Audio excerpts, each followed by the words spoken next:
Lord Captain, we're nearly to the barren border. So we are. It troubles him too. Orders may be orders, but this goes too far. The Mysidian Crystal Room, where Cecil and his men take the Mysidian water crystal by force. Lord Captain! We are the Red Wings, the pride of Baron. Must we now be thieves, sent to plunder from the weak? Enough! But, Lord Captain! The Mysidians offered no resistance, and still we cut them down. Listen to me. We did no more than our kingdom's peace and prosperity required us to. The Mysidians knew too much of the crystal and its secrets. His Majesty deemed it so. We are the Red Wings of Baron. It is not our place to question the orders of our king. Lord Captain! Lord Captain, monsters at the fore!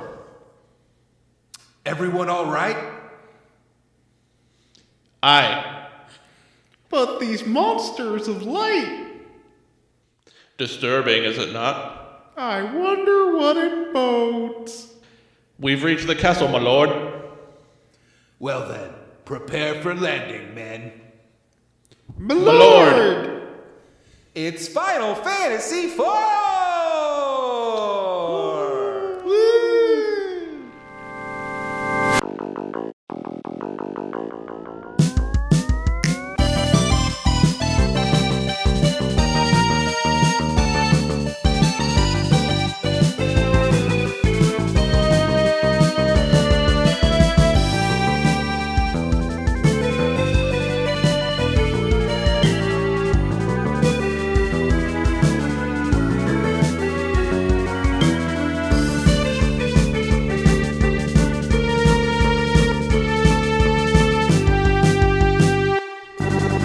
Hey everyone, and welcome to Square Roots, the classic RPG podcast. My name is Jim Banks. I'm joined by Matthew Van Zant. Excuse me, I'm The Dark Knight, Cecil. And Johnny Dark Knight Brandon. Hey!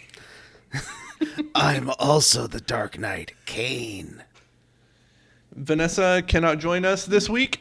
She has really bad diarrhea. Oh, Yeah. no, she's on location reporting on the effects of diarrhea. She's experiencing and reporting at the same time. Exactly. First-hand account. Yeah, living it up in Diarrhea Town.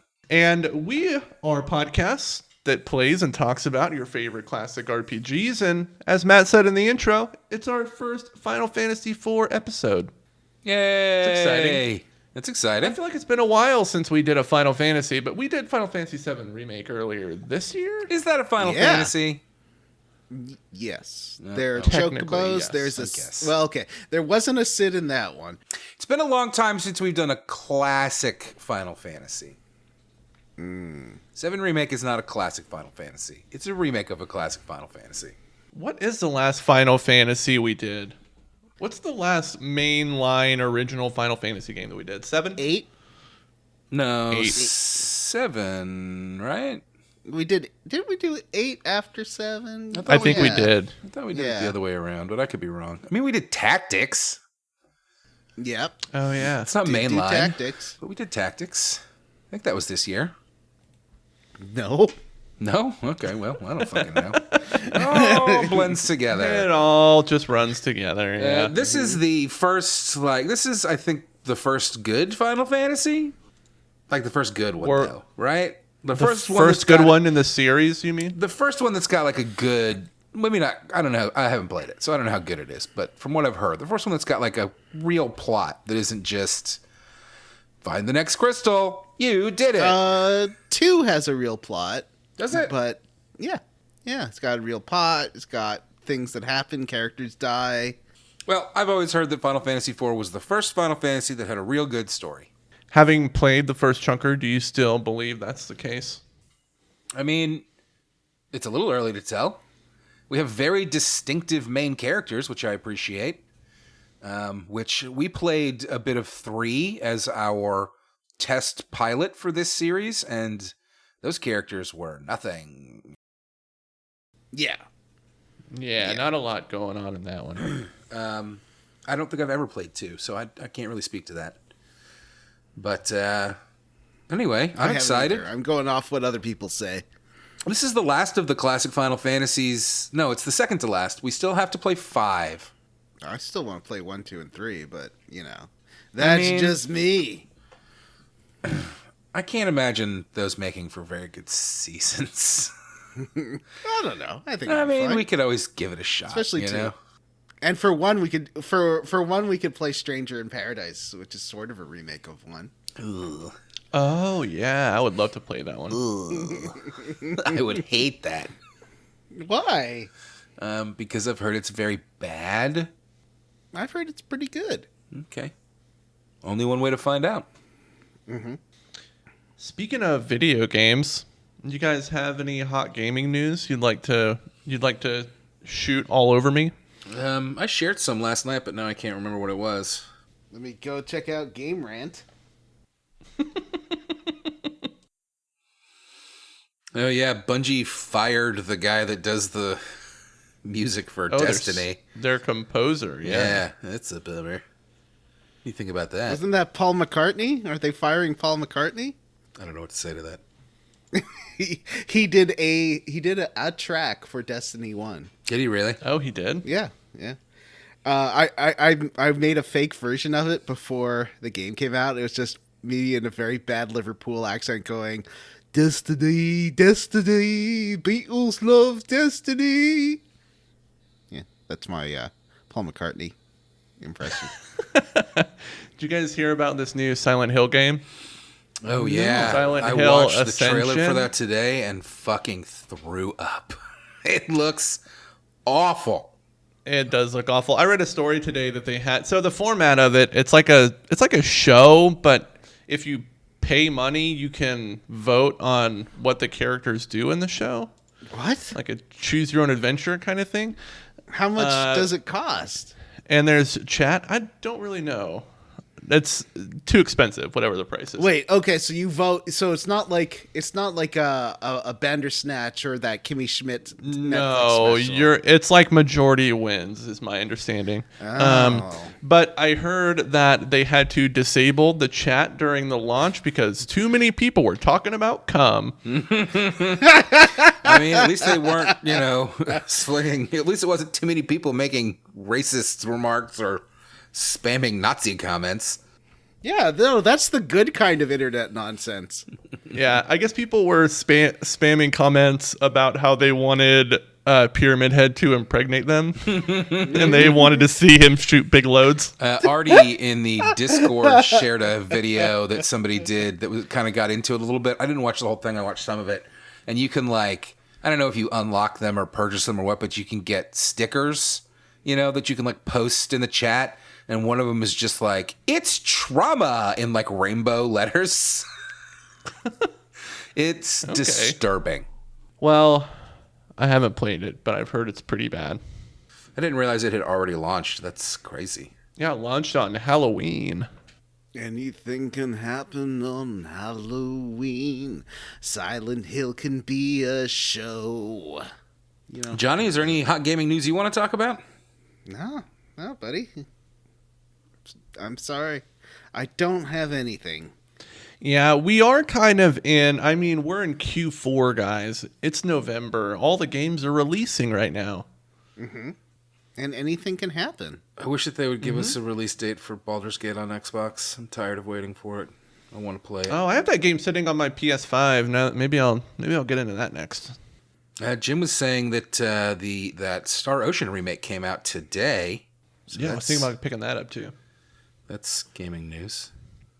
Mm-hmm. Hey, you guys want to level up? Yeah, anything but continuing talking about this. Oh, I've got some hot gaming news for you. The Texas Rangers won their first World Series in 63 years. You guys think of that? Yeah, that's exciting. I mean, that was pretty exciting. You guys don't watch baseball, but I liked it. I'm glad they won. I grew up watching the Rangers. The Tampa Bay Rays are my team, but it was still fun to see them finally win one. John, are you prepared? Yeah, I'm prepared. I'm just trying to think of what I did. Even though we do this every week, I don't always think of a thing to talk about. Oh, you know what? I got one. I've been playing Bravely Default 2, even though this game's a lot like Bravely Default 2. Bravely Default 2 is a lot like Bravely Default 2, you say? Interesting. No, even though Final Fantasy 4, it's because it's a Final Fantasy spin-off game. So it's still got your Faragas and your Fyras and your Blizzaras. Does it? I played that. I don't remember that. I played the first one anyway.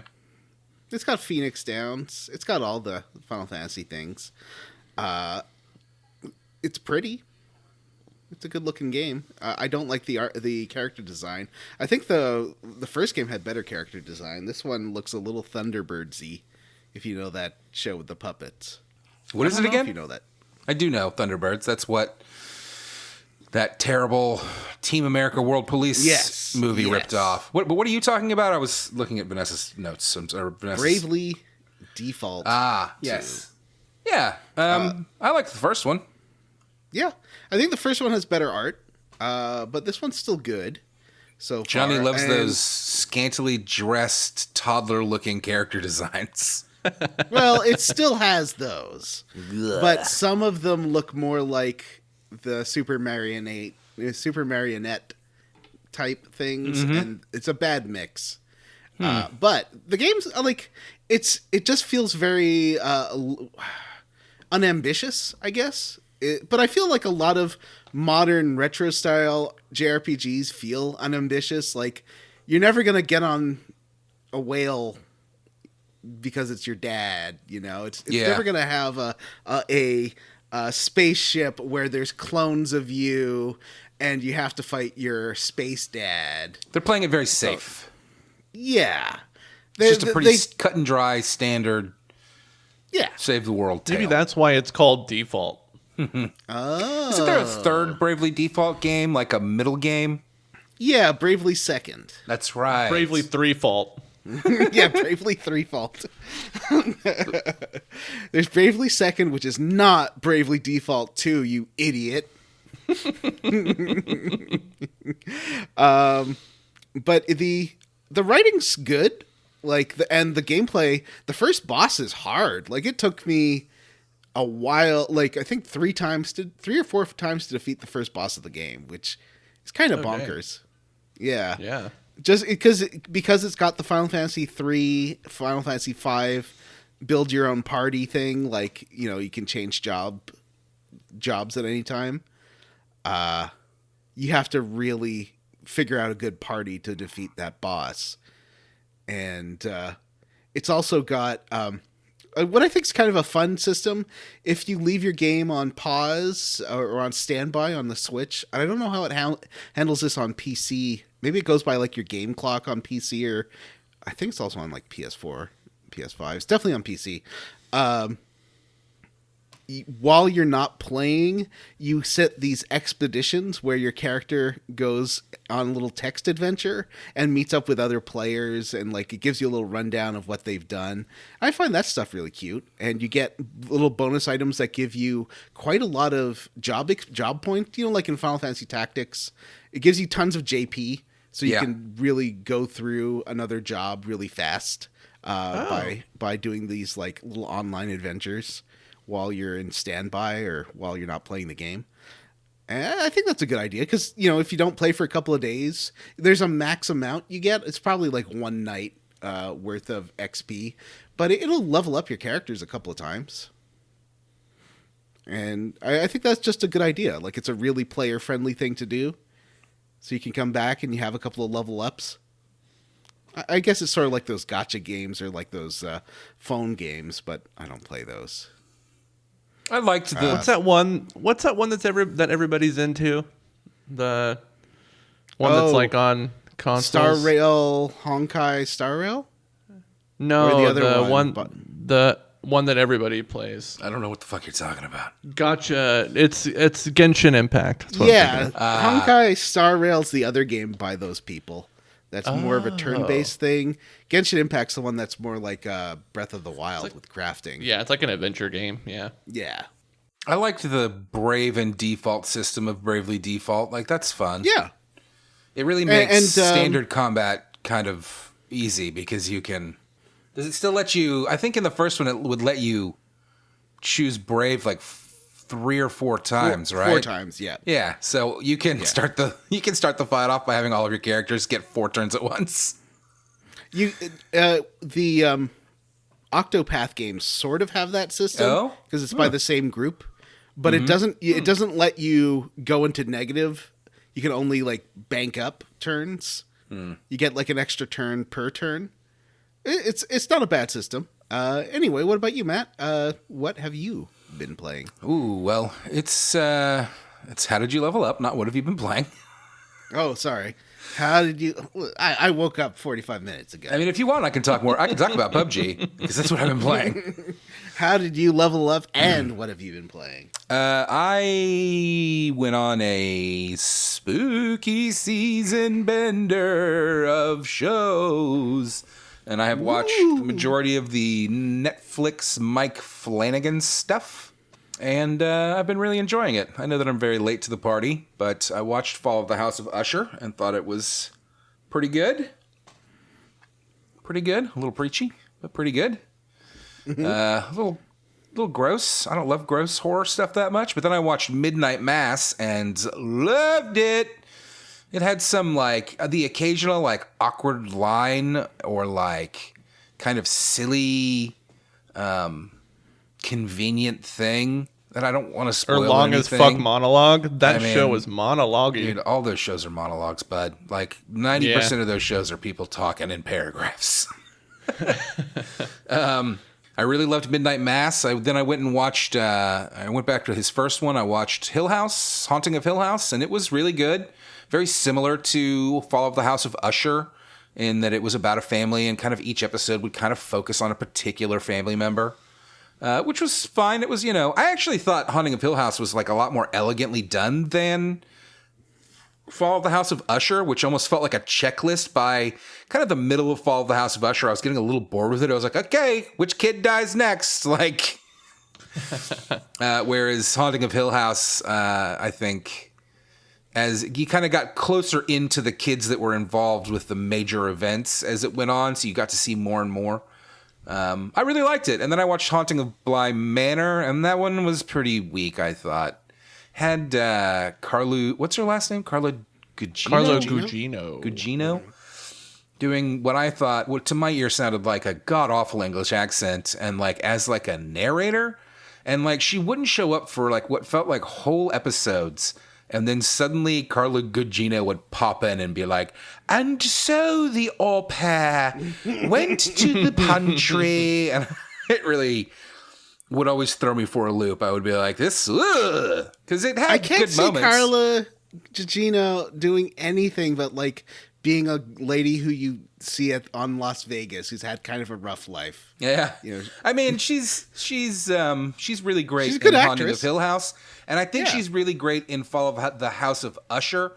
But like there were some moments in Fall of the House of Usher, like in maybe the first or second episode where like the youngest Usher, who I think is supposed to be 20, like sees her across the room and is like, oh, baby. And I'm like, I can tell that woman is in her 50s. Like, I'm not trying to be a dick, but I don't know any 20-year-olds that are going to be like, yeah.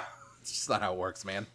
Are you going to watch the Mike Flanagan Netflix movie with Carla Gugino in it? What is that? And Bruce Greenwood, Gerald's Game. Oh, should I? Is it good?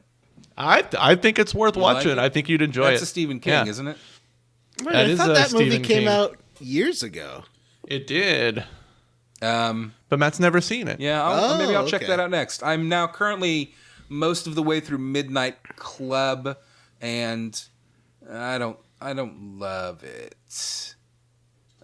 It's got some good moments. I like the idea of these kids like telling each other scary stories, and some of those scary stories have been like fun or really engaging, but like the meat in between about the hospice house and all the dying kids, like it's not that it's bad, like it's really emotional and the kids are good actors, but like it's just a little much. Like it's just kind of laying it on constantly.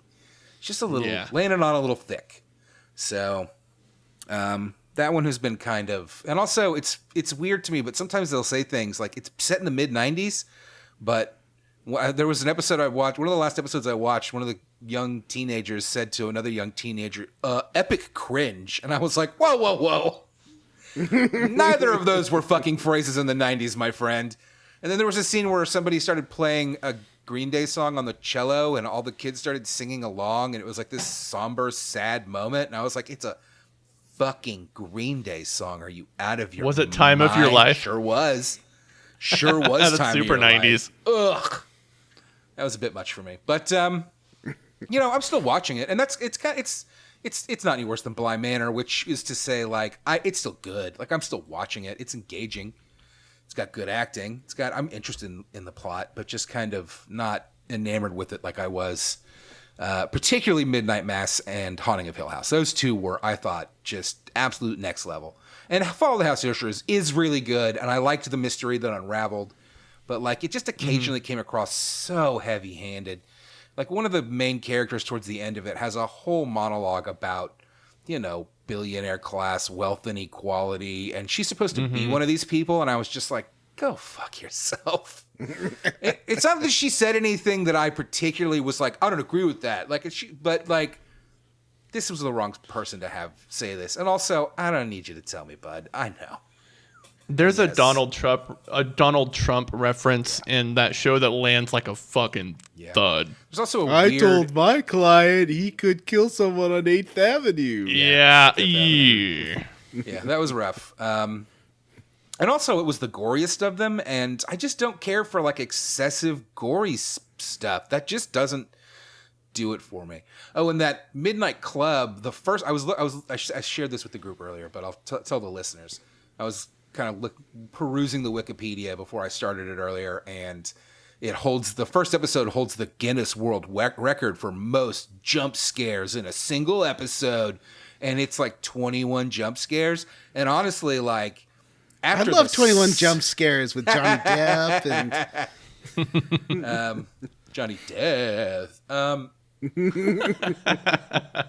Boo, it's Johnny Depp. And legitimately, like, it stacked so many of them up in a row that, like, I don't think you can call it a jump scare at that point. You just call it an annoying part of your fucking show. Oh, no, it's the remake with Jonah Hill. Scream. Face comes from the right and screams. Face comes from the ground and screams. All in a row. It's like a bad joke that doesn't land. Like, it's not good. And then the show has the goddamn audacity to be like, jump scares, that's for suckers. Like, fuck you. You did this. You did this. You don't get to make fun of it, too. Fucking assholes. Speaking of 90s stuff that doesn't fit, I was watching an ASMR thing, and it was done by, like, a Gen Z girl, and she said it in the 90s, and she was wearing a Blossom hat, but also talking about Britney Spears, and I just wanted to be like, girl, Britney Spears and Blossom hats are at the other ends of the decade. What are you even doing, you child? Boy, Johnny just went on a real Matt rant. Nah, she did a good job otherwise. That was the one detail she got wrong. Anyway, yeah, that's been my level up. I've been just watching a lot of this Mike Flanagan stuff. Glad I finally got around to it. Have been eyeballing Midnight Mass for quite some time because people, you know, I knew it was going to be good, and everybody seemed to love it. I have to be in the right mood for horror stuff, and it seems like around Halloween, it hits me where I'm just like, yeah, I want to watch a buttload of jump scares. And one of my favorite things about Midnight Mass is the Neil Diamond needle drops. Oh man, there's some great Neil Diamond tracks in that show. Money talks. I loved the walk. I don't want to spoil it for anybody that hasn't seen it, but I love the thing he brought back from the island. Like, what a great great, phenomenal looking visual. Like, one of my favorites of that I've ever seen in anything. I had some problems with that overall. Like I said, like, it never talks. And the way that it kind of got defeated in the end was kind of a little silly. But which Neil Diamond bangers? Buddy, I couldn't name a single Neil Diamond song. You're barking up the Suleiman. wrong tree. Suleiman was in Okay, there. yeah. That's like my favorite Neil Diamond song. Not Reverend Blue Jeans? Nope. And I also want to say, I do really like the cast that he has been using. He rotates in and out for these. The guy that Jim loves so much, what's his name? You're talking about Zach, the Nope. guy that played the... Who are you talking about? The guy that plays the sheriff in Midnight Mass. Oh, Raul Coley. Yeah, Raul Coley is great. I found out that one of the ladies is Mike Flanagan's wife, and she is Yeah, Kate Siegel. A, hot, and B, Yeah. she's really good. I mean, but there are several other people that kind of rotate through these shows that are just fantastic. Yeah, Bruce Greenwood is in a couple of them. He's, like, for my money, the best part of House of Usher. He's such Yeah. a fantastic lead in that show. And also who am I thinking of? There's another person. The kid from E.T., Henry Thomas, is that his name? He played the kid in E.T. He plays like the coked out brother in House of Usher. He plays the dad in Hill House. That's the guy from E.T. I had no idea. Yeah, he's the kid from E.T. Yeah, he's also the dad in Midnight Mass. Zach Gilford is really good in Midnight Mass. Zach Gilford's great. He's one of my favorite actors because he played Matt Saracen on Friday Night Lights. It's like my favorite show. Samantha Sloyan, I'm having a tough time with that, is in a ton of them. Usually in kind of more minor roles, but is always really good. Carla Gugino, obviously, she's good. She's not my favorite, but Yeah. yeah. Anyway, so that's all the time I'll take up. It was good. I'm glad that I finally got around to that. What about you, Jim? How did you level up? Well, I rolled credits on Spider-Man 2. Wow. I 100%ed Alan Wake? and Alan Wake. Yeah. Crazy. In a Did, whole... How? Yeah, I know. How? It's insane to me. 100% Spider-Man 2, so that one's locked up. Jim doesn't Did actually all have a this- job. That's how. Did all the side missions, and then I played Alan Wake 2 this past weekend. I played a lot of it, and man, Alan Wake 2 is so good. I mean, you've got me very interested in it. Like, I'll probably wait for it to hit a Game Pass or something like that, which Yeah. I'm sure it will. It's appropriately creepy without being. It's not relying on jump scares really at all. Not that there's none in it, but I think the ones they do have work well. It's got great puzzles. I think it's got way better puzzles than a Resident Evil. They're all super fun and interesting. There's tons of content to the game. I love that So you it's can got way switch better puzzles between- than the series with the most notoriously bad puzzles in gaming. Yeah. And I love that you can switch between the two protagonists whenever you want, or when you find an area that lets you do that. You can switch between the two different narratives, which is super cool. It's got this a lot of detective games have tried this mind palace thing where you make this game does that actually really well in a way that's super engaging. And there's also a mechanic that lets you alter the reality around you when you're playing as a certain character. So you can essentially there's a scene, if you come upon a scene in a level, you can change the context of that scene. So if you're in a back alleyway, you can change it to where the narrative is about a satanic ritual, and then you can change it to it's talking about a cult, or you can change it to where it's dirty cops or something, and you change the kind of context of the scene to let you continue your way through to eventually escape the areas where you're at. Interesting. It's really, really interesting, really well done. And I'm just I'm a huge nerd for Control, and it ties into Control, delivers on kind of what it set up in the Control DLC, the AWE DLC. Tons of cool Easter eggs for other Remedy games. Sam Lake is he's not one of the protagonists, but he's one of the primary characters in the game, basically playing Max Payne, Is he a which is cop? he's an FBI agent, and he talks okay. exactly like Max Payne. And it's amazing. So is he always like, the city is dark. Night Yeah, is he's my always life." like, "You're buying the coffee, partner." like that kind of stuff. He's like the put upon, like grumpy FBI agent. It's amazing. How much is FMV? Because I was Oh, watching quite a bit. Yeah, I was surprised at the amount of FMV in the spoiler-laden Digital Foundry video that I watched. I had to stop watching it. Yeah, all the cutscenes will transition in and out of FMV sequences, which is really neat. And in one of the levels, there's a full-on FMV dance number that's starring the main characters in the game, like they're in character playing with a band, and they're dancing on screens and like ushering you through the level. It's incredible.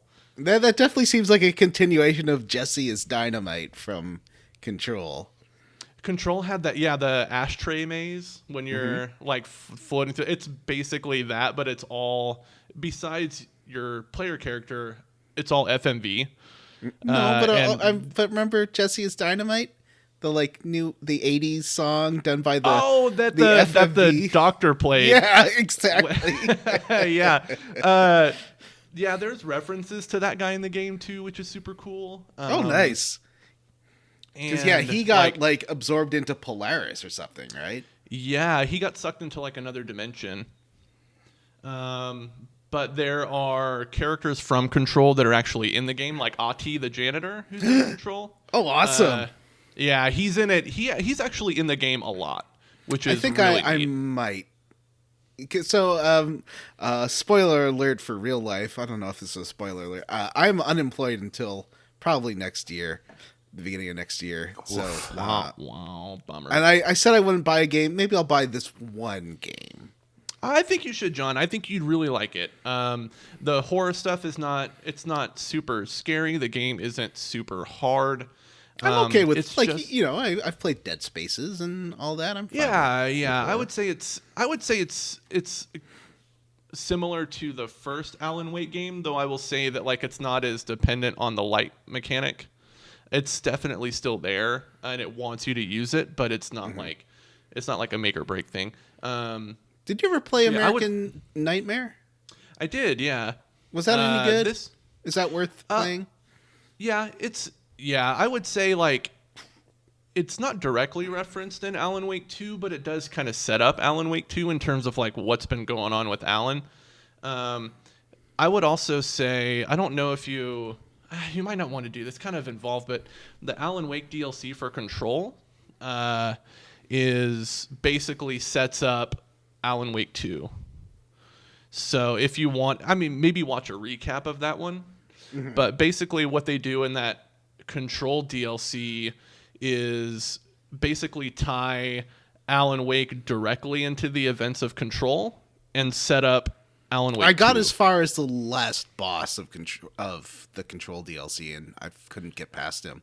Of the Alan Wake DLC, you mean? Like the in Control. Oh, so you probably saw a lot of the manuscript pages that kind of basically set up that Alan was writing the whole thing. Yeah. Yeah. So that is a setup for Alan Wake 2. It's just great. I would say pick it up. It's probably my favorite game of the year. And that's how I leveled up. You guys ready to talk about some Final Fantasy Quattro? I sure am. Nope. Let's do it. Nope. I will say, Not gonna do it. Excuse me. I'm really Hello? enjoying this game. Oh yeah, sorry. Go ahead. I'm sorry. Did you say that Alan Wake was writing Control? Yeah. He's a Yeah, writer. that's Control So was a the dream the whole whole- time? Is that what you're telling me? no. So the setup of Alan Wake is that you get your wife gets kidnapped by this entity that lives under the lake, and the entity has the power to take art that artists create and use it to affect actual reality. So it sucks in Alan Wake at the end of the first game, and he's kind of trapped in there, and he's trying to write himself out of this other dimension. And he does that And it's by affecting killing all the actual people reality. in the Control building? No. Well, no, he's basically writing versions of a horror story to get himself out of this dimension. And one of the stories that he tried to write was about the Hiss, the antagonist of Control. Mm-hmm. I wish I liked Control more than I did, because I like a lot about Control, but I just found it goddamn impossible to play. I love game. I love the whole vibe of it, like the whole weird fiction. Yeah, weird I liked horror all of that type stuff. thing, the dimension bending stuff. But then I the just game think would be that like, stuff is kill this great. room full of enemies, and I would be like, I hate this game. My fingies don't work. It just did not fucking work for me, man. I don't know. I like all the accessibility options in the Control remastered version basically let you turn enemy damage down to 0 and turn your own damage up to 100. So it becomes a lot more fun to play. I mean, that when you doesn't- don't Maybe have I to should worry do about that anything. Fun, though. to get past that last boss. Yeah, maybe you should. It'll makes it real easy.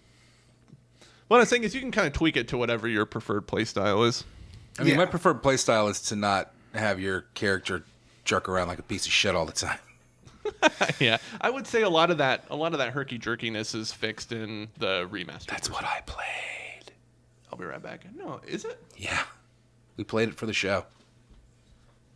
I think we played it before the remastered version came out, though. Did we?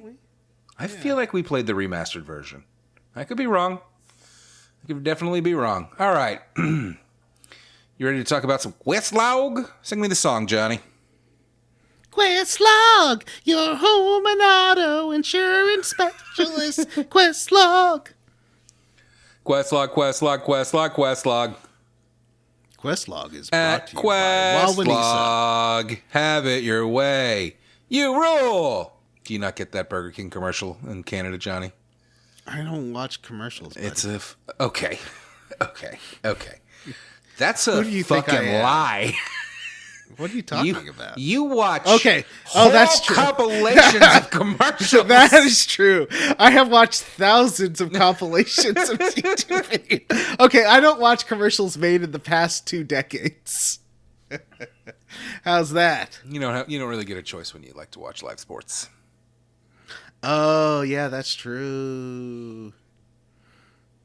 All right, well, You gotta watch it an hour later so you can TiVo it and then, fast forward.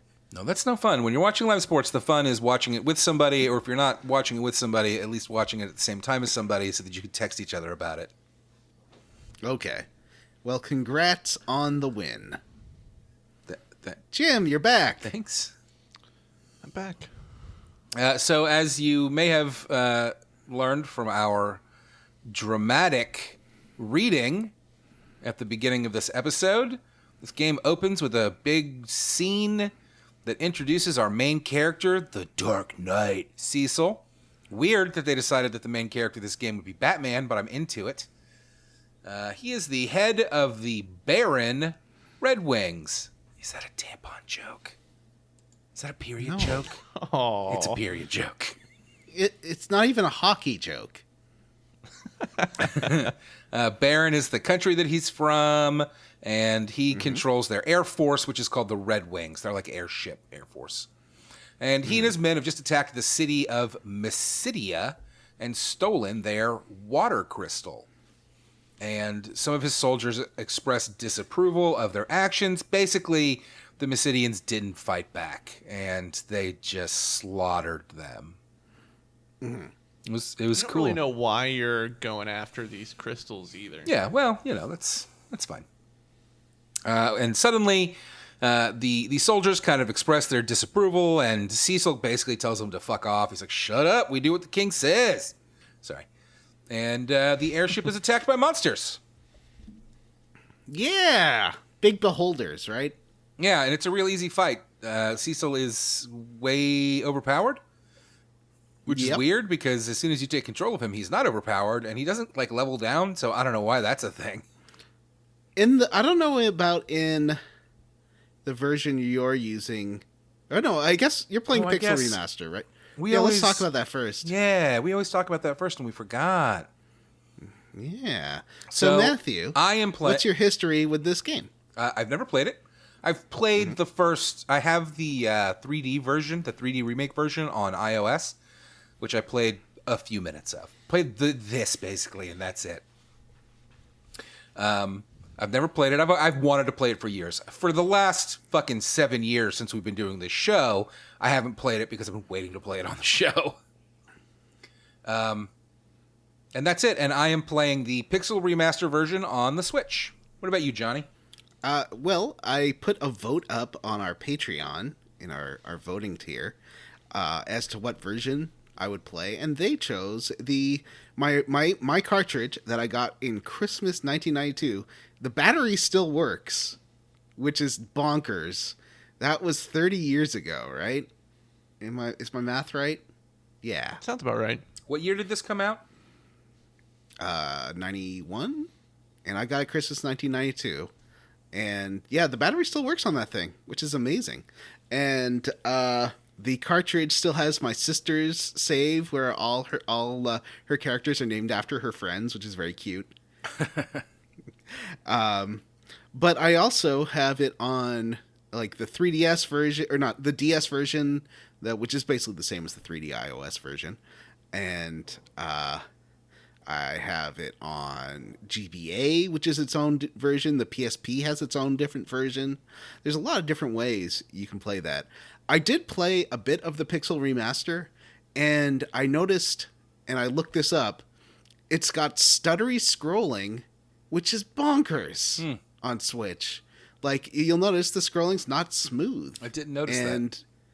And basically... I am playing it on the OLED Switch. I don't know if that would make a difference, but I didn't notice any of that. I am playing it on the OLED Switch as well. But basically, the movement rate, I looked it up, the movement rate is 60 or 80 pixels per second, which doesn't quite match the refresh rate, and that's why it's a little it's a little bit stuttery. But it's just like a thing they could easily fix. And one of the annoying things of these Pixel Remasters is they didn't put a whole lot of time into. Well, but they did, because they totally redid the All new graphics. music. Yeah, the music's great, the graphics are great. The Pixel Remasters are good, except for that stuttery scrolling. Like, why would you leave it like that? It's so frustrating. Square makes me so mad sometimes. What about you, Jim? How are you playing this game? And what's your history with this game? Oh, I've never played this game before.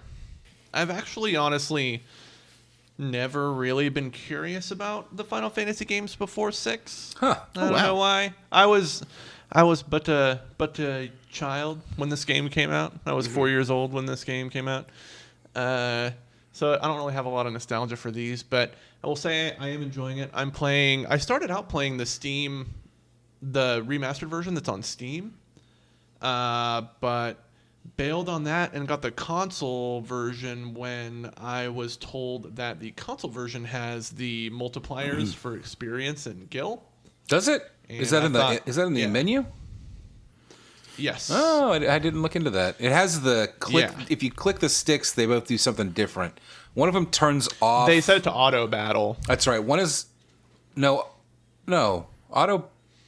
Maybe One of them is auto battle, pretty sure. the auto battle sucks, but one of them is no encounters, which I definitely used. Oh yeah. Yeah. It's this so game- nice to the be able to menu- go, let me turn the encounters off and just run back to that save point and get a refresh. Yeah. That's so fucking convenient. Like, it's a game changer. And then I just Yeah. run right back to where I left it off, and then I'll always click them back on. I'm real weird about it, but I really appreciate it. Yeah, you can go into the menu and actually change the multipliers from standard to 2x to 4x. So it's got up to 4x multiplier for experience and Gil, which makes grinding not a thing. Essentially, you can do encounters for half the dungeon, and you're so overpowered, you can just turn encounters off, spank the boss, and you're done. It's fun. The encounter rate is pretty bad. It's pretty high. Yeah. Like, I'm playing the Super Nintendo version.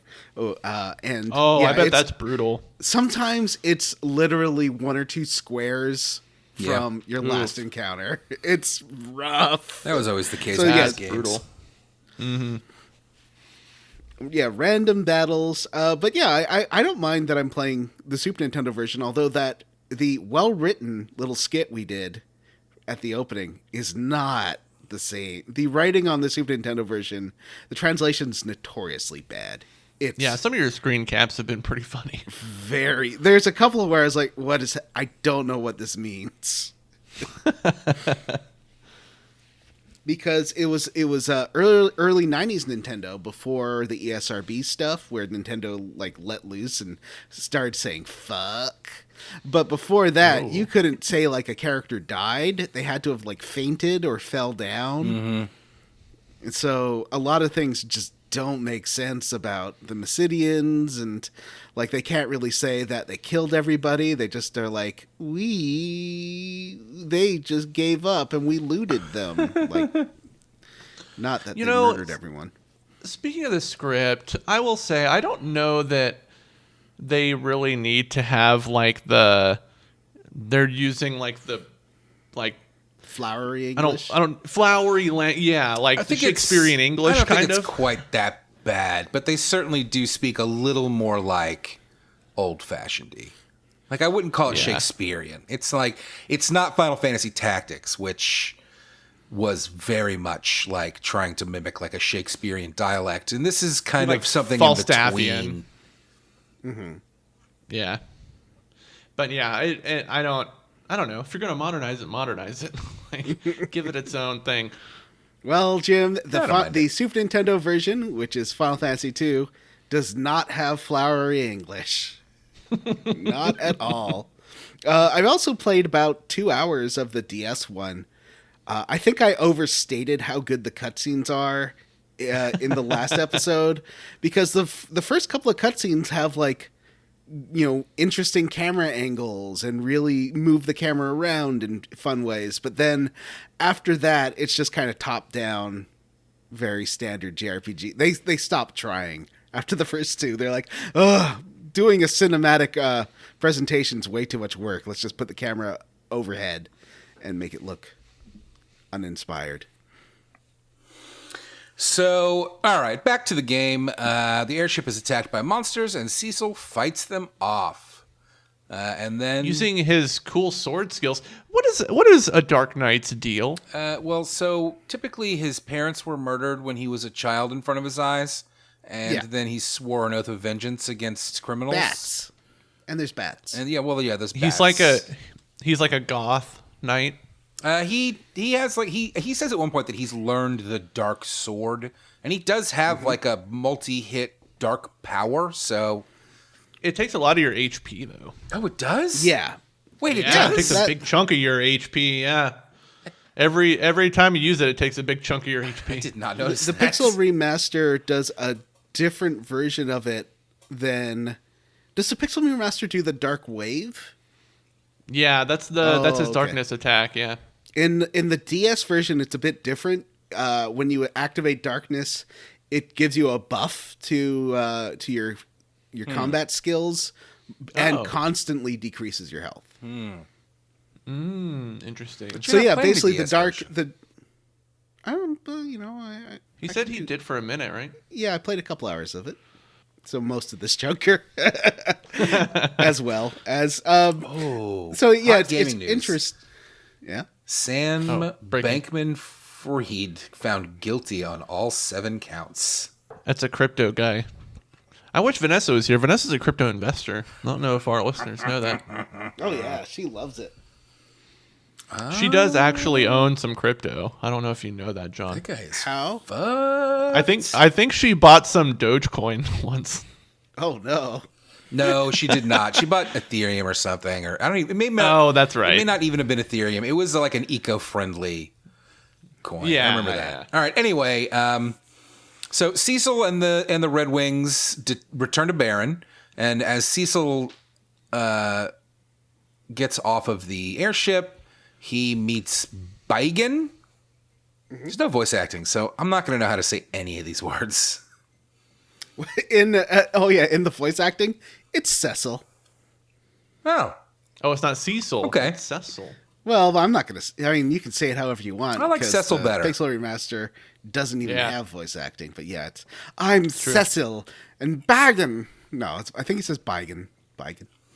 So Baigen meets him at the ship and walks him to the castle to meet with the king, and Cecil kind of complains about his mission, and then Baigen leaves Cecil waiting and goes and speaks to the king first, and he tells the king Cecil is losing faith. Because Bigen's like one of those coworkers where you can't vent at all to them because they're just going to tell your supervisor. Yeah, everybody's got one of them. Or for me, that's like anybody in my family. I say a word to them, everybody knows. Oh, no. It's awful. Anyway, so Bigen kind of fucks you over. They summon Cecil into the throne room, and Cecil does hand over the water crystal. And then the king dismisses him, but Cecil hesitates and asks the king to explain why he wants the crystal. What's he going to do with it? Why did we have to murder these people? He tells him, like, these people didn't even fight back. And the king loses his shit and strips Cecil of his command of the Red Wings. And he tells him he has a new mission. He has to go slay a monster called the Eidolon of the Mist that lurks on the border of Baron. And then he has to deliver a ring to a village beyond the border. He tells you it's a bomb ring, too. He does? He's like, take this bomb I ring. don't think he does. It goes into your inventory as bomb ring. Okay, but that doesn't mean that he tells you that. I thought he said it. I didn't think he know did, that. but I could be wrong. No, well, at least, okay, I'm playing a different version. He just says it's a package in Final Fantasy 2. Yeah. Super Nintendo. I think he calls it a ring. I was looking at the script, but I was skimming it.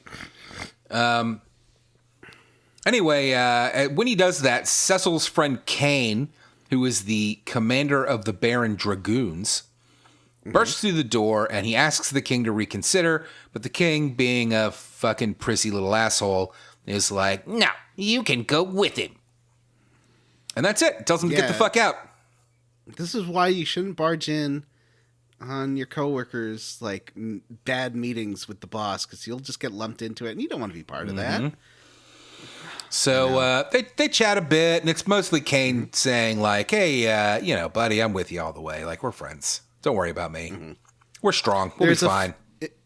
In the 3D version, there's a flashback to them training together as youths. But it is like, it's new content, right? Like, this is not in the Pixel Remaster. They talk about it. Version.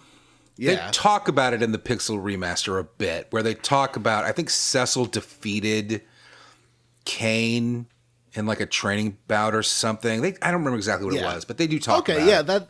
That is what happens in the cutscene, and it has the most generic fantasy dialogue ever in the 3D version. It's like, oh, you better watch your form. You left an easy opening for me. It's like, okay, that's that's AI generated.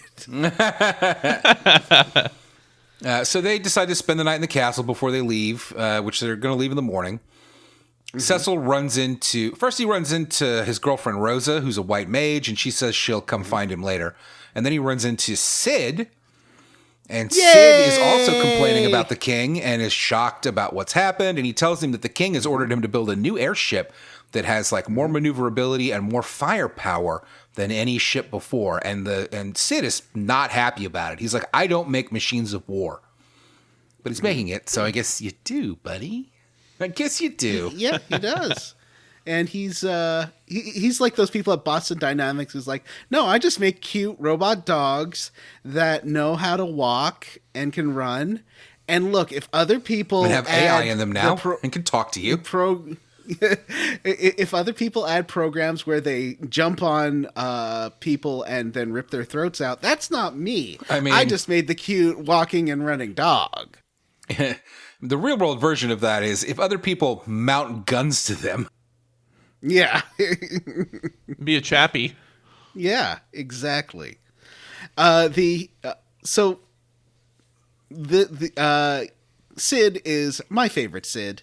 He's a big bear. He's got a big beard. He's wearing a jumpsuit he's inspired me basically to be a big bearded bear who wears jumpsuits. But Johnny, you're not a big bear. So, John, this is like a formative character for you. Yeah, definitely. I'm a little pocket bear. I think he's adorable. He's got cute steampunk goggles and a daughter who nags him to not be at work all day. Well, we haven't seen a ton of him yet, so I don't really want to speak to that. Maybe he'll be my favorite too, but maybe I'll hate his guts. Maybe. He's kind of the comic relief for the game. Rosa shows up in Cecil's room later, and he just kind of she explains does. the situation and is like, I gotta In go. the Japanese version, they fuck. Do they? No. No. But in the 3D version, when she shows up, she's like, so that's got a pretty well animated cutscene. She's walking forward. There are jiggle physics on her weird Bravely Default character.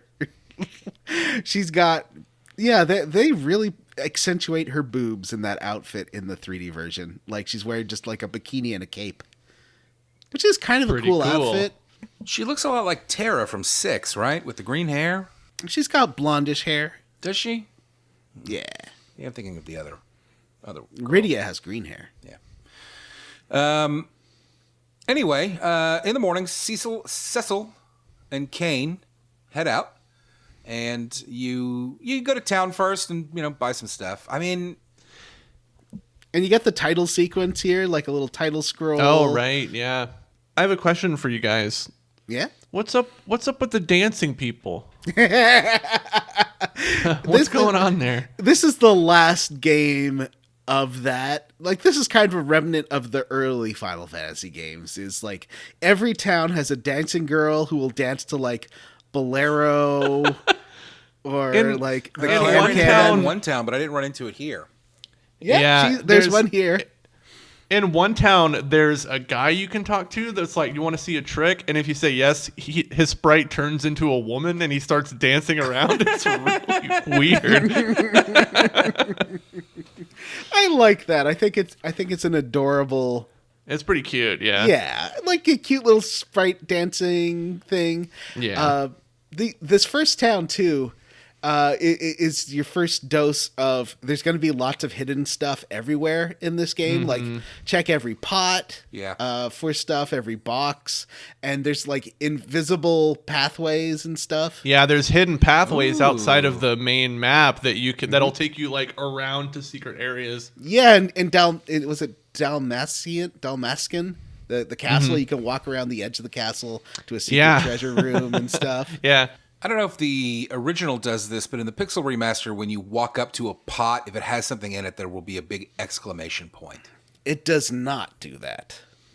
Yeah. I do appreciate that. Me too. Did you find the items in the little river in Baron? Oh, yeah. Mm-hmm. Yeah, I when I found that stuff as a teenager, the first time I played this game, I thought that was so cool that, there's just all these like little hidden treasure chests and stuff around the map. It is pretty cool. Yeah. I like it. I don't think I found any secret passages. I'll have to keep an eye out for that. Yeah, usually if like you see a room that's got like an empty side to it, like run along the wall, and a lot of times there's just you can't see it. It's camouflage, but you can just walk through the wall and then it will take you around these other areas. So the Super Nintendo version kind of has some easy mode stuff to it, like there's no eye drops and soft and all those other status things. There's only one. There's a heal potion that heals all the status elements. And all these secret passages, except in towers and castles, are not bright blue, but they're dark blue instead of black. So you can see them every time. I don't know about in the Pixel Remaster. Are they usually a different color? No, they don't. They do look like that after you find them, but they don't. Oh, okay. They don't. The color doesn't pop until you like cross that threshold. Mm-hmm. There's a bunny in the 3D version who gives you a map to each zone that is basically like an auto map that you fill in, and if you complete the entire auto map of a dungeon, you get a prize for each level. Wow. So, yeah, there's a lot of cute things in the different versions of the game. So, Cecil and Kane leave, and they head out to a cave to the northwest. It's the only place you can go. And you head through the cave. It's a little mini dungeon, but if there's anything you want to add here, it's just a cave. You run through some rooms, and at the end, you fight a boss. How do you find, I thought the music the Red Wings theme when you're flying, and then the cave music I thought was so good when I was a teenager. Like, I'd never heard video game music sound this good before. I like the pixel remasters because you can switch between the new OST and the original music, the game's original music, and it's cool being able to toggle like that. What is the difference? And I think this game has one of the best fight themes for Final Fantasy. I agree. And is this the first use of the fanfare? No, that was in Final Fantasy 1. Oh, really? Okay. Yeah. And the little, I like the little, there's so much sprite animation, but the arms waving at the end, like when you win the fights, is so cute. It is. Yeah, this dungeon is just a room. It's a starter basically.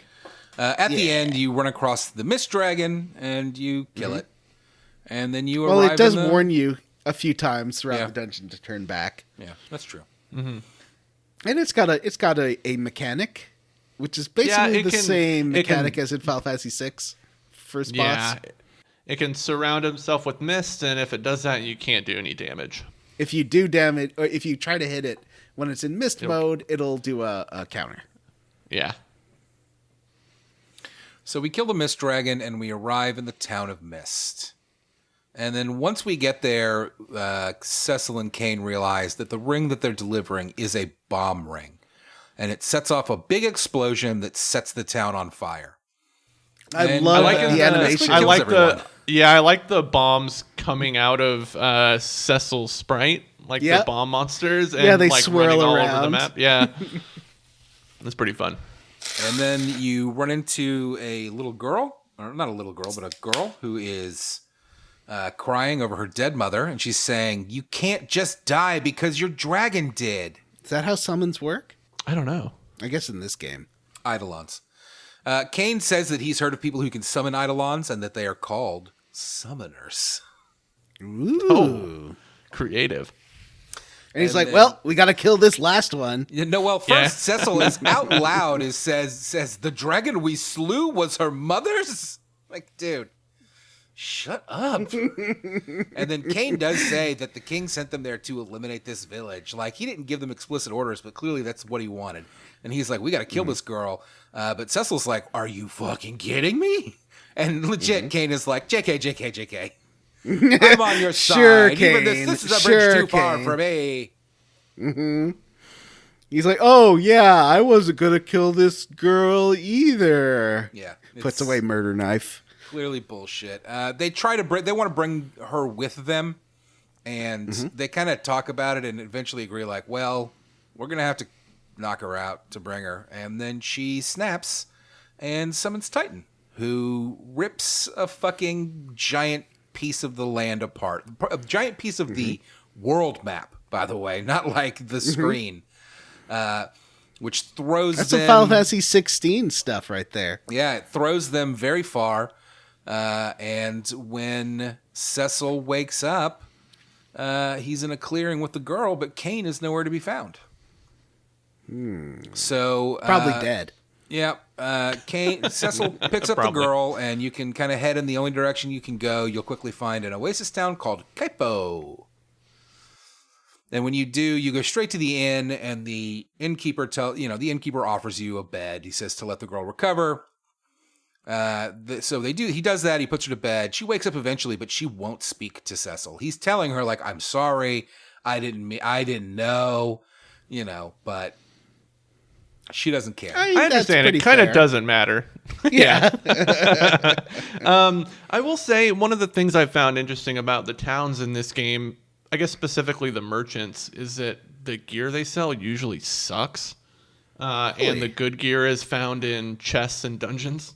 Interesting. I think in this first dungeon, it's the first dungeon, you can find it's like the demon mail No, or that's the something like waterway. that. You find all the chaos stuff. Oh, okay. Yeah, that's where you find the chaos stuff. But you find like the best, like the merchants never sell anything good. It's always like stuff that you had like 1 or 2 weapons ago. Same with the armor. Sometimes you can use it, but not a lot of the time. And the best stuff feel you like definitely later find in out the game. in the dungeons. Yeah, I agree, John. At least Oh, in I'm the sure original later in the one. game Yeah. it changes. Yeah, but I'm probably 30 or 40% of the way through the game, and wow. it's still that way. Yeah. So But- later in the night, some Baron soldiers show up and come into the inn, and they want to take Rydia, and they say because her and her people represent a threat to Baron, and they want to take her away. And Cecil, warns them off, and they refuse, and then he fights them and kills them. One of them, the survivor, the commander, will run once you've killed all the... Yeah, he escapes. You can kill him if you kill him first before the other two. Does that change anything plot-wise? No, it just gives you more XP. Oh. And once Cecil does that, Rydia finally is like, you protected me. And she introduces herself, and this little white eidolon comes out of her called Wit. And she introduces Wit as well. What? I don't remember that happening. What? I don't remember that happening either, but it was in the script. That's in Final Fantasy iOS 3D DS version.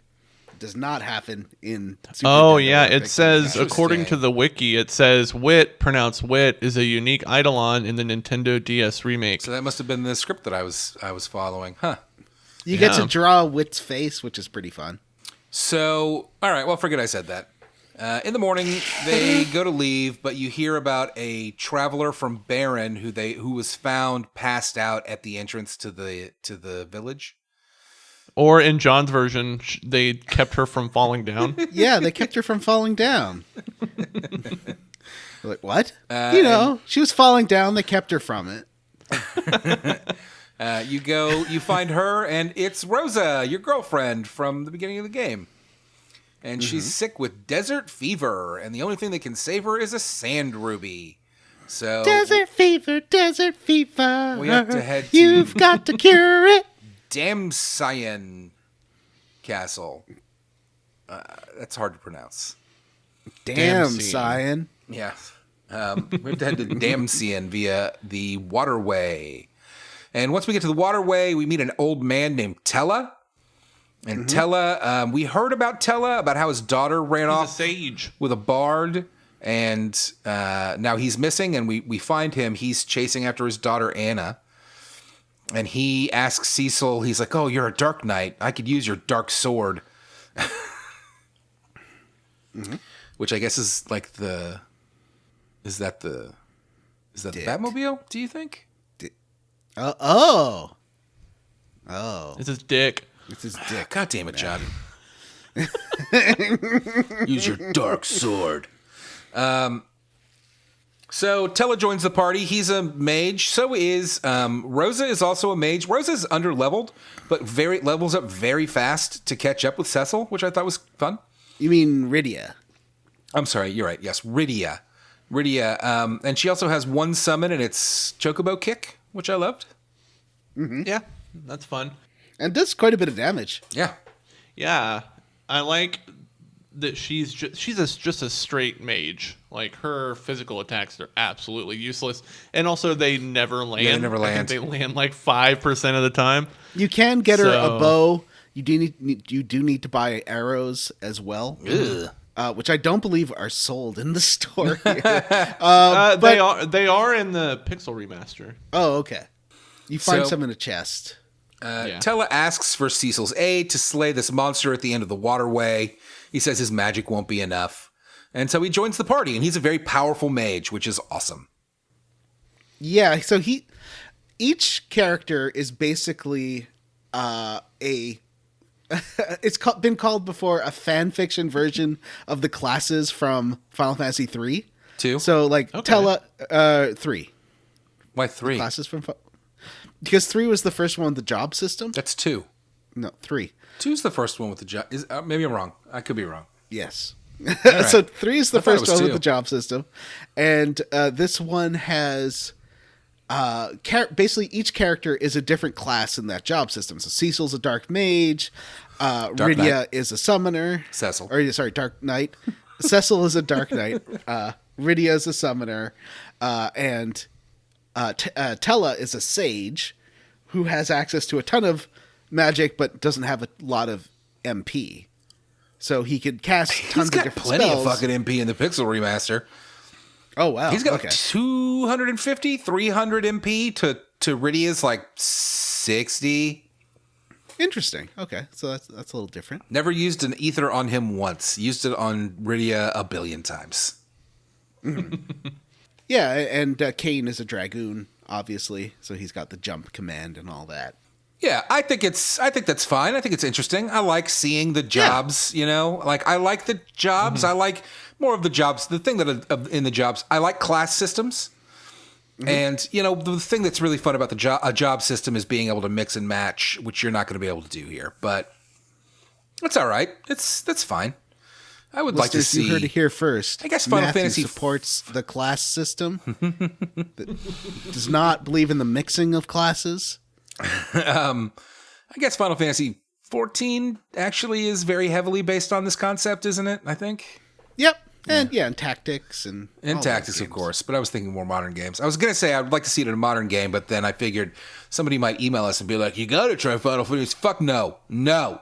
Don't talk to me about Final Fantasy 14. What about I think Strangers in Paradise has it too. I think you're right. Strangers in Paradise sounds like it has a loot system similar to Darksiders 2.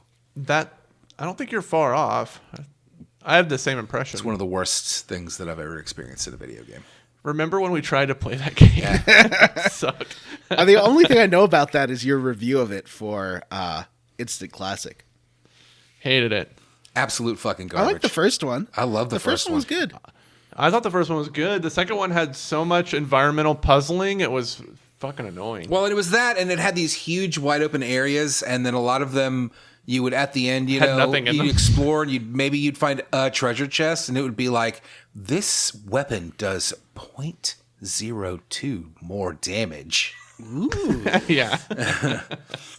Or it would do less, but you could like feed weapons to your weapons, and that would like slightly beat them, but it was like it was decimal point shit. Like that's too much for me. Wasn't good. Anyway, so we head through the waterway. It is kind of a long dungeon. There's several levels to it. There's a save point in the middle, which is that in the SNES version, Johnny? Yeah, that teaches you how. Oh, maybe it's not. I feel like the first save point you encounter is in the Antlions cave. Well, it's not a save. Oh. It's not. I mean, it is a save point, though. It's not a save point like you would see in like a PlayStation game. It's a room in the dungeon that lets you use tents. Yeah, and you Yeah. can Yeah, can the save save your points- game. It's a save point. Yeah. It's just it's a little Yeah. it's a little different. But anyway, so it's a bit long, but there's not a lot to it. You get to the end and you run into the Octo Mammoth. It's a giant octopus. Why isn't it the Prince of Octopuses? Yeah, it's very Ultros-esque, but it does not talk. It's not. Fuck. Why doesn't Wait, It's talk? not Uncle Ulti. Why doesn't Jim have Wait, this did you say tattooed on his talk or arm? fuck? No, it doesn't talk or fuck, I guess. Okay. It doesn't really do either. I don't remember Ultros fucks, ever for fucking. Sure. Ultros definitely fucks. Yeah. Octo Mammoth is a good name, though. Yeah. It's It is got a all good these name. I little don't- legs. I don't know how it's applicable to this squid thing, with the exception of the octo prefix. It's not Oh, really I should named. tell you. In part of the simplification is probably a real word, of Final Fantasy II, the Super Nintendo version, Cecil does not have the darkness ability. So it just Oh, makes the interesting. bosses harder because he doesn't have his super powerful attacks. It's actually not that powerful against a lot of things. It's kind of weak. It's super powerful. It'll clear in that the board. Not for me. In the first fight on the ship, it's a crazy powerful. But once I got into the real dungeons, it was doing like 25 damage to all the enemies. I was like, this is a waste of time. I feel like on the airship at the beginning, he was using special attacks that you don't have access to. He was using like blue something. Oh, were those items he was I using? don't think so. Oh, it was like a blue something and then a red something, I think. All right, so we defeat the boss. We leave. We head to Damsian Castle. We defeat the boss. We head to Damsian Castle, and just as we approach, a bunch of the Red Wings, basically, a bunch of Baron airships fly overhead and bomb the city. So we head into the castle, and it's fucking corpses everywhere. It's really fucked up. And you head up the castle, and eventually you find Anna and the bard Edward. And Anna is unconscious on the ground. You learn that the bard is the prince. First, Edward and prince Tellah of fight. Damsian. And it's basically just I love how Tellah's like, Say you the stole my line. daughter, I'm going to fucking kill you. Say the line. And then Tellah calls him a spoony bard. Yay! Why is this a thing? I mean, it was a original translation thing, and people loved it so much. It became a pre-internet meme. Yeah. So in the later versions, they have to keep it. It's like all your base art belong to us. Like, we didn't need a picture to know what it spoony meant. is a word. Is it? Yeah, it means sentimentally or foolishly amorous. Yeah, I mean, it's a real word, and it applies to the situation. It's just weird to use. Yeah. And then Anna wakes up enough to get them to stop fighting. And she tells us that Edward is actually the prince of Damsian. Mm-hmm.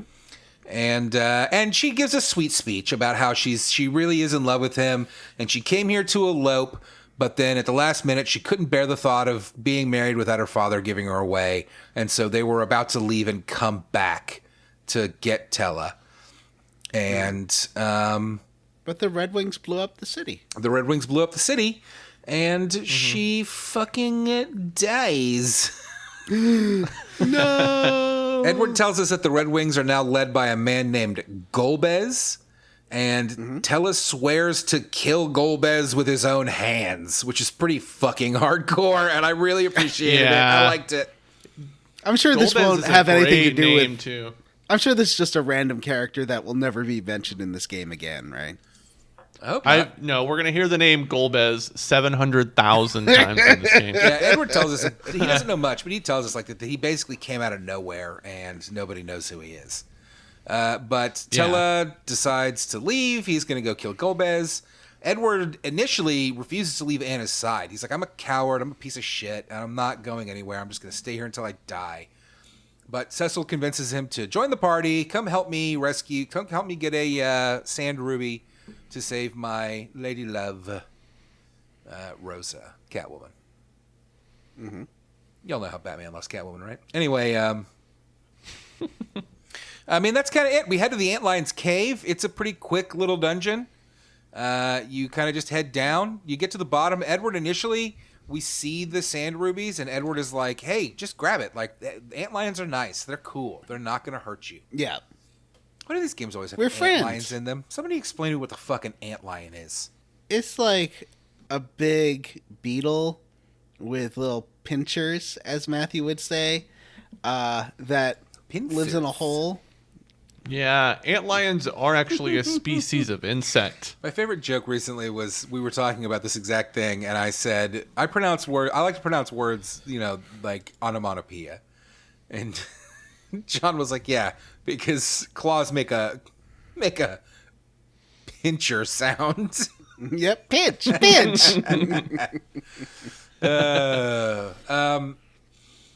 And that's it. We defeat the antlion, and we retrieve the sand ruby. Yay! Hooray, now we can help our lady out. Finally. Rosa, Gets out. she's not going to fall down anymore. Break up this sausage party. Well, I guess Riddy is there. So Riddy's now, there. Yeah. but now the girls have their girl side, and there's boys, and it's a balanced party. I played a bit, and after this, and I like Edward. He is a bard, and his main action is sing. Kind of randomly casts a song on people. Like, it'll put them to sleep. It'll silence them. And then I found that I don't know if I understand the mechanics of it, but it seemed to me that if I had him sing first and then attacked with him, he would hit. Whereas if I just tried to attack, he would not hit. As you level him up, he actually gets a lot. His attack stat gets boosted quite a bit, so he actually becomes a really good physical attacker. Okay. And in the Antlion Cave, you can find a secret chest that gives I think it's in the Antlion Cave. Yeah, that gives him the charm harp, which at least that's what they call it in Super Nintendo version, which does charm on melee attacks, which is super useful. Oh, wow. I didn't know that. Yeah. So as for next week and where we are playing to, I'm not really sure. Jim, you've played ahead. Can you give us a good stopping point? Yeah, let me look here. So I would say let's play through let's play through Cecil's transformation. Whoa, spoilies. Okay. Let's play through that part. Cecil's transformation into a paladin. I know about that. What? Dude, don't spoil the game. You've played the game. I know. It's kind of what we do on the show. I mean, Yeah. Well, it was a quick episode, gang. I know that typically when there's only 3 of us, it goes a little faster. But that's it for this week, and it was great talking to you all. And we'll see you. We'll see you. That's how we end the show. Wait, right? what are you It's squarely boys' against? Night. I know what boys want. Oh yeah, I meant to ask you guys how you doing on No Nut November. That is some incel shit. It should be all nut November. Oh man, I fucking That's like, it drains your testosterone when you masturbate to pornography, and then you won't have testosterone, and then you like become a soy beta. only masturbate up. to your anime waifu. That's the yeah. way to freedom. That shit has been popping up everywhere for me recently, and it's like embarrassing. Like it turns my stomach. I'm like, you. I feel like it's my obligation to nut every time I see a mention of No Nut November. Yeah. And I've already had a Ferrero Rocher, so I'm already violating. Sometimes so you many feel like a nuts in nut, that. right, John? Yeah. Anyway, Jim? What are you squarely against? I will say I'm roundly for the gameplay. Like, I like the turn-based.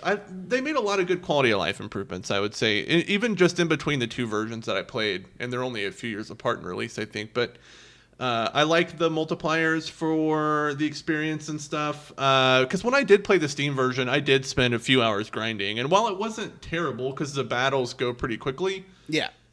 it was kind of a bummer, kind of a time suck, I guess. But I like the quality of life improvements. I'm really liking the story so far, actually. Especially what happens in the next chunker. I feel like the game actually, after this chunker, well, at the end of this chunker, gets pretty dark. It's definitely a lot darker than I expected. Yeah. You know, with people dying, and there's a lot of stuff that happens, later in the game that's pretty dark, and some of the bosses are pretty dark. So, yeah, I'm enjoying the tone of it as well. What about you, Johnny? Well, I'm squarely against the original translation because at some points, like the guy telling you that someone came from Baron and we kept her from falling down is incomprehensible, and there are several lines like that. But the worst part is just them talking around stuff like death. Like, you can have a character die on screen, but you can't say they've died. You just have to like say, "Oh no," or "They're gone." They have to like really talk around it rather than use the word die or dead or even passed away. Too harsh for the young minds of 1992. That's annoying. But I'm enjoying this game. And I'm enjoying this boys' night. I would have sung my song at the beginning, but I was too sleepy. Sing it now. Hey, now it's boys' night. Hey, I know what boys want. Hey, now Vanessa's gone. Vanessa's gone. It's boys' night. Boys' night. That's my boys' night song. I loved it. It was my favorite song ever. Yeah, yeah, yeah, yeah, yeah. Well, as for me, I am roundly for the character classes. I like it. I feel like a lot of games would start Cecil off as a squire, Right. I like the that freelancer. I like that your main character's main class is a kind of a deep cut class from this series, and that's fun. I also appreciate that when people come into your party, like their abilities make sense given like how old they are and how long they've been doing. Like Tellah has a ton of fucking magic spells because he's a sage. Yeah. Rydia doesn't have very many because she's just a little kid. And she won't use fire because she just saw her village. That's burn to right. death. Yeah, she won't use fire. And I like that she levels up super fucking fast. And so does Particularly, Edward. I have not gotten super far with Edward. I'm very excited to mess around with this experience multiplier because I do like to be just a couple levels ahead. I don't want to be so overpowered that the game is boring. That's how I'm playing it. Is like I'll go through half a dungeon with the multiplier on, get a couple levels, and then turn the encounters off and go fight the boss. But it doesn't make it so that it's too easy. I actually died to the last boss of the next chunker. I died to that guy a couple times actually, and I was still a few levels I think ahead of where I should be naturally. Yeah. So yeah, it's still challenging, and I appreciate that. I had turned off encounters for a few chunks of these dungeons and was a little worried I was going to be under leveled, but I managed to get through. I also did the thing that I learned a long time ago is the right thing to do in these games, which is go buy 50 potions right now. Yeah, you gotta have your potions. Yeah, you Gotta need potions. Stock up on your potions, And they're man. cheap. And at this point in the game, a potion is typically enough. And just having a fuckload makes the biggest difference in the fucking world. Anyway, but yeah, I really like the classes. As I think Jim said, that people say that it's fan fiction for the classes and the jobs in Final Fantasy 3. But you know what? Like, I like Nothing that. wrong with that. I like that. I like the classes, and I like the idea of taking those classes and giving them personality outside of that's kind of the one big downside of the job system is that, you kind of become a jack of all trades and your class doesn't really matter. But if it makes more sense from a story perspective to say, well, this person is this class and this is how this is the type of person that is that class. I mean, because everybody knows that class systems are perfect and that you can't go up or down in a class system.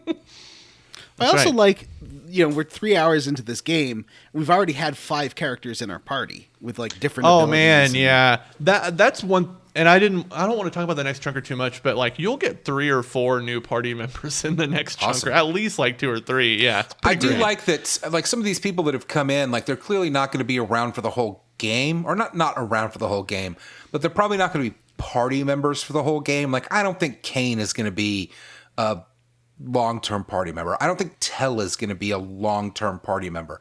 So it's fun to have them pop in and just give you a taste. Ugh, don't say that. Ugh, that makes your skin crawl. How about instead of our typical Vanessa reads emails section, we have a section where we talk about dicks. How do you guys feel about that? You guys want to talk about That's my favorite part of guys' night when we all sit around and just talk about dicks. Isn't that what a Yeah, sausage yeah, party that's- is? Where you just talk about penises? Like some of them are circumcised. Do you not some have of them any aren't. guy friends? Some of them Matthew? are large. Some of them are small. Some of them are veiny. Is that what, some of them are crooked. Is that what you and your brother do? It's like, all right, it's 11 o'clock. It's Dick time to talk about dicks. time. I don't think we have any emails. Jim, why don't you tell us about the Patreon? Oh, I'm kind of bummed out. Why is this ending so soon? You guys want to talk about more hot gaming So on news? No, You guys want to talk about Alan Wake 2 some more? No. We could do that. I'm wanna going to talk about download PUBG? it and It's like play a- it this Yeah, weekend. you should definitely play, John. I'm excited for you to I play. took a PUBG lunch today, and our last game was our first Aaron goal, and we got a big win, and it was very exciting. And Paul died, and it was just me.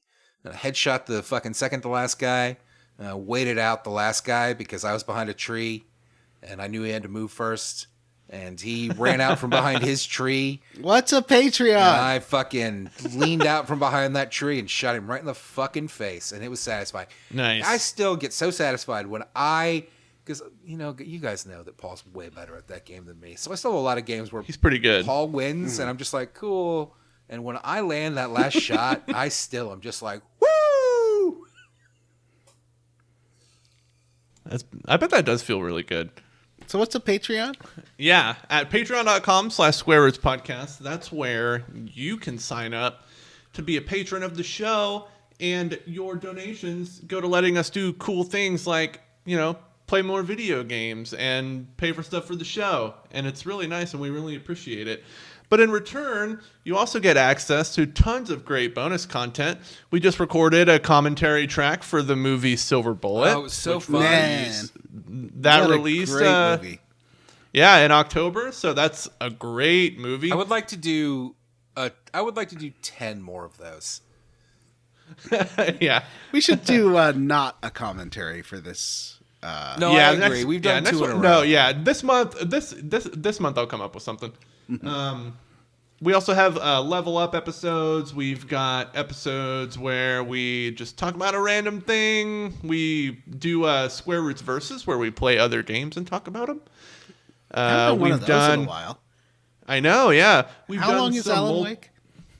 Alan Wake 2 12-ish hours. Oh. 12 to 15 maybe. John, if you want to do an Alan Wake episode, I'm all about that, buddy. Well, yeah. I don't know if we can talk the other two into it, but Yeah. let's Alan see. Wake Let's see 2? Yeah. I know you're thinking about it. I mean, He's I thinking kind about of it. am thinking about it. Like, I could play that game. Do I have to finish it? Listen, my experience with Alan Wake is that I played Alan Wake on like the 360, and as I remember that game, it had 2 parts. Being great. You would run down the mountain with your flashlight, shining your flashlight at monsters, and then you would get to a cabin, and you would search the cabin. And then you would leave the cabin, and you would run down the mountain with your flashlight. And it was that for 10 hours.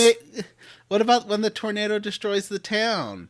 Or the lighthouse? There's weird driving segments in the first Yeah. Alan Wake. Yeah, I remember the fucking terrible driving segments. Like maybe it's Well, better originally on it was going to be remaster, but oof. it was going to be an open world game originally, and that's why those are the remnants of it.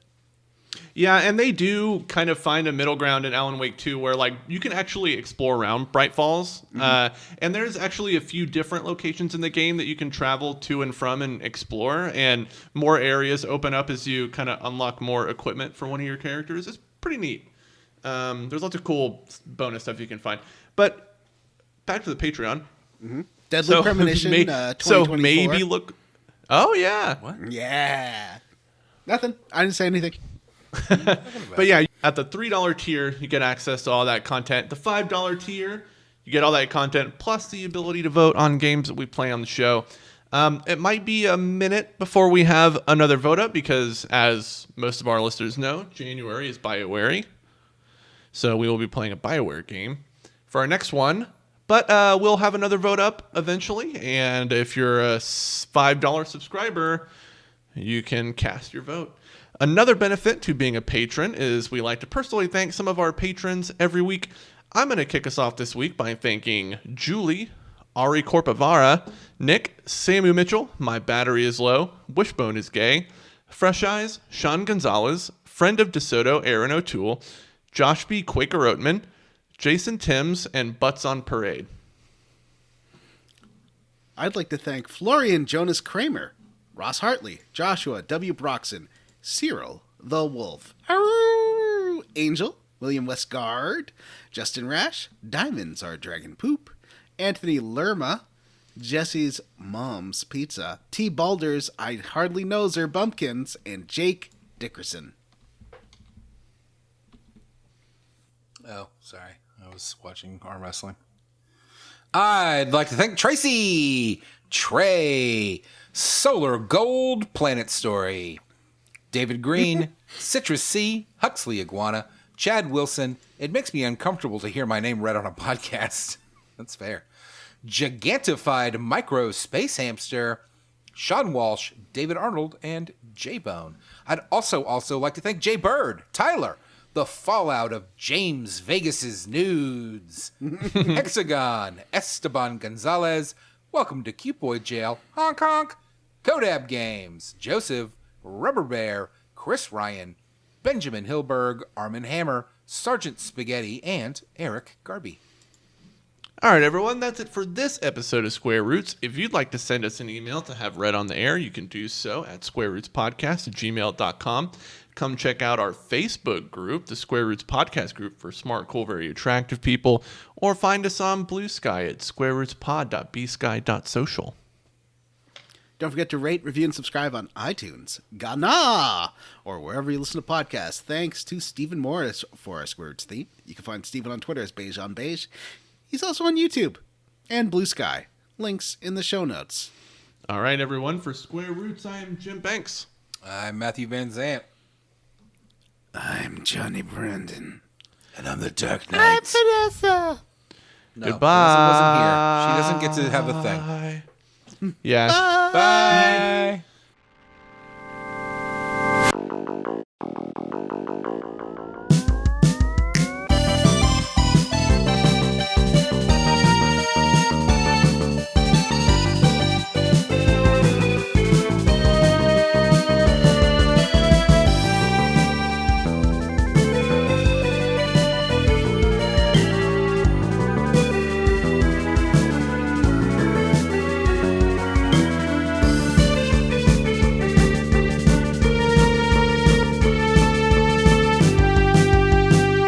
She has diarrhea, man.